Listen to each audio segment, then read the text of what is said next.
Hello students, welcome to this class.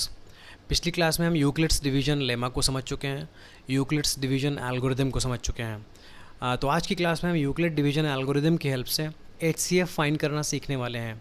इसके लिए मैं कुछ प्रॉब्लम्स लेकर आया हूँ, उनको सॉल्व करेंगे और उनकी हेल्प से समझेंगे कि यूक्लिड डिवीजन एल्गोरिदम की हेल्प से HCF कैसे निकलता है। तो अभी हमारे पास एक एग्जाम्पल है, using Euclid's division algorithm find the HCF of 2048 and 960। ये जो एग्जाम्पल क्वेश्चन मैंने लिया है ये 2019 बोर्ड का क्वेश्चन है, CBSE बोर्ड में क्वेश्चन आया था।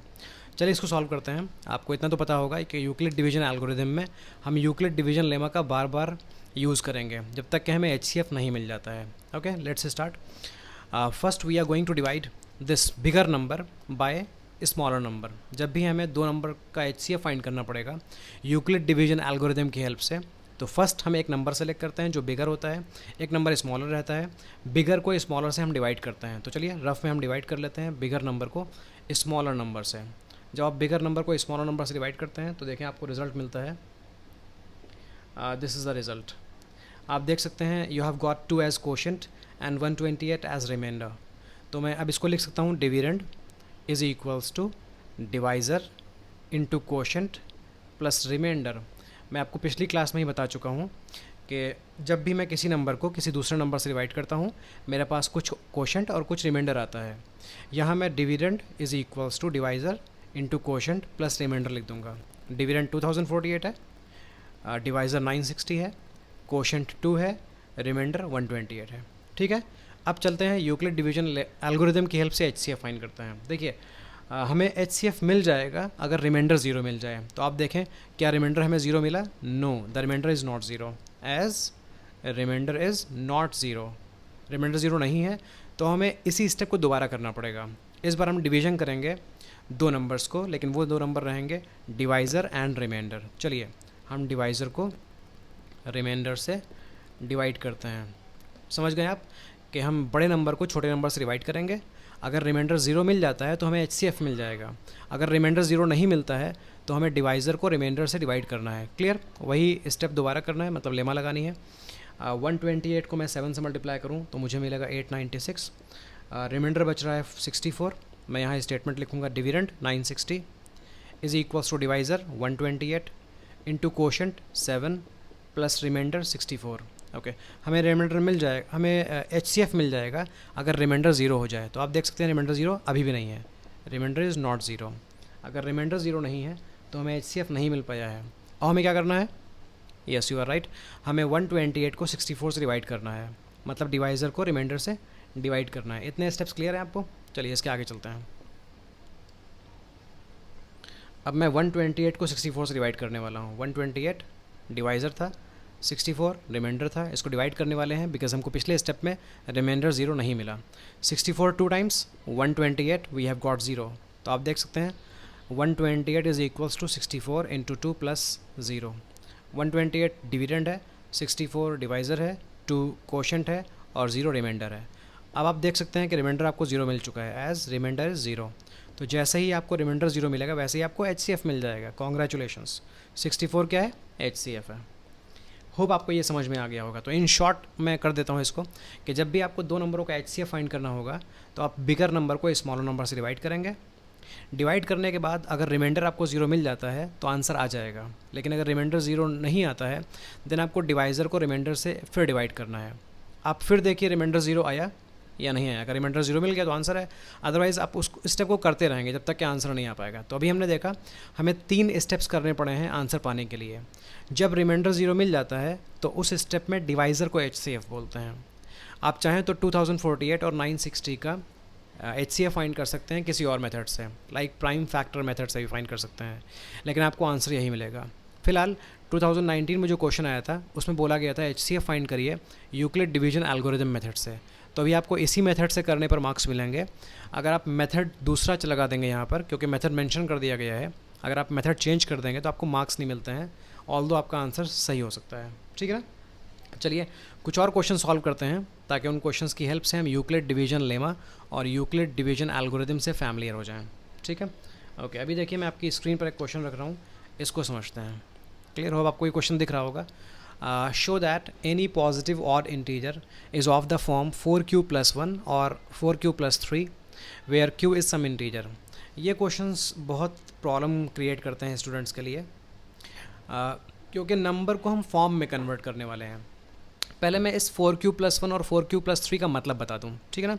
अपने मन में आप q को कुछ भी मान लो, 0 मान लो, 1 मान लो, 2 मान लो, कुछ जो मन में आ रहा है वो आप मान लो, ठीक है ना। ओके, कुछ मान लीजिए। ओके ठीक है, जो आपने माना वो मैंने ले लिया। q को आपने बोला कि 3 ले लेते हैं, तो 4q+1 4q+3 मेरे पास दो नंबर्स थे, q को मैं 3 ले लेता हूँ। तो बेटा अगर मैं 4 × 3+1 कर दूँगा मुझे मिलेगा 13, ठीक है ना। अगर q को मैं 3 ले लूँ यहाँ, तो 4 × 3+3 ये कितना हो जाएगा, 4 3 × 12 + 3 15 हो जाएगा, ठीक है। ओके, इन्होंने बोला कि जो भी नंबर इस फॉर्म में होता है 4q+1 की फॉर्म में या 4q+3 की फॉर्म में होता है नंबर, वो सब के सब क्या होते हैं, ऑड नंबर्स होते हैं। तो हमने चेक किया, वाकई में ये नंबर ऑड निकले। q की जगह आप कुछ भी नंबर रख सकते हैं, q की जगह आप कुछ भी नंबर रख सकते हैं, आपको नंबर ऑड ही मिलने वाला है। आप q की जगह 1 रख कर देखें आपको 5 मिलेगा, यहाँ q को 1 रखें आपको 7 मिलेगा, q को आप 2 रख कर देखें 4 × 2 + 1 9 मिलेगा, 4 × 2 + 3 आपको 11 मिलेगा। तो आपने देखा कि 4q+1 4q+3 सच में ऑड नंबर ही रिप्रेजेंट कर रहे हैं, ठीक है ना। अब प्रॉब्लम ये आती है, हमने कुछ नंबर पर टेस्ट किया तो वाकई में ये नंबर ऑड निकल रहे हैं। प्रॉब्लम तो आएगी जो आपको प्रूव करना पड़ेगा कि ये नंबर ऑड ही हैं। तो प्रूव करने के लिए जो प्रोसीजर है उस प्रोसीजर को समझिएगा, ठीक है ना। इस तरह के बहुत सारे क्वेश्चंस आते हैं, मैं आपको इजी मेथड से बताने वाला हूँ ताकि आपको कोई भी प्रॉब्लम इससे रिलेटेड आएगी समझ में आ जाएगी, ठीक है ना। ओके देखिए, जब भी कभी ऐसा क्वेश्चन आएगा तो सबसे पहले आपको दो नंबर अज्यूम करने रहते हैं। आप हमेशा एक नंबर को ए अज्यूम किया करिएगा, let 1 let 2 integers be, let 2 positive integers be a and okay. मैंने बोला कि आपको दो इंटीजर्स अज्यूम करने रहेंगे, उसमें से आप एक इंटीजर को ए अज्यूम किया करिएगा हमेशा, और दूसरा जो इंटीजर है वो अज्यूम करने से पहले क्वेश्चन देख लीजिएगा, क्वेश्चन की रिक्वायरमेंट के हिसाब से दूसरा नंबर लीजिएगा। तो अभी मैं दूसरा नंबर 4 लेने वाला हूँ। 4 इसलिए लेने वाला हूँ क्योंकि मेरे पास जो दो नंबर्स हैं, this number is divisible by 4। ये देखें आप, ये जो 4q है, 4q का मतलब 4 × q, तो ये 4q 4 से डिविजिबल है। यहाँ भी 4q लिखा है, तो कुछ डिविजिबिलिटी के बेसिस पर आप यहाँ दूसरा नंबर ले लेते हैं। तो मैंने देखा ये नंबर 4q 4 से डिविजिबल है, ये 4q 4 से डिविजिबल है, तो मैंने 4 यहाँ ले लिया। ये हमारी हेल्प करेगा। कैसे हेल्प करेगा वो समझेंगे हम बाद में। तो मैंने दो नंबर लिए a और 4। अब a को 4 से डिवाइड करिए। मैं आपको रफ में दिखाता हूँ कि अगर मैं a को 4 से डिवाइड करूँगा तो मुझे नहीं पता है क्या क्वेश्चन आएगा, लेकिन कुछ तो क्वेश्चन आएगा।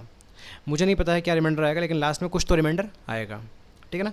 तो मैं यूँ ही मान लेता हूँ कि मैंने a को 4 से डिवाइड किया है, मुझे कुछ क्वोशंट मिला है दैट इज़ q, मुझे कुछ रिमाइंडर मिला है that is r। We don't know the actual quotient and actual remainder, but हमने अज्यूम कर लिया कि q रिमाइंडर होगा और q क्वोशंट होगा और r रिमाइंडर होगा, ठीक है ना। तो अगर ऐसा बनता है तो हम रिलेशन में लिखेंगे a मतलब dividend is equals to 4 divisor q quotient plus r remainder. आपने दो नंबर लिए a और 4। जब भी इस तरह का क्वेश्चन आएगा तो आप दो नंबर अज्यूम करेंगे, उसमें से एक नंबर a रहेगा और दूसरा नंबर क्वेश्चन के हिसाब से जो भी कन्वीनियंट होगा वो ले लेंगे। हमने इस बार 4 ले लिया, ठीक है। कभी कन्वीनियंट 3 होगा तो 3 ले लेंगे।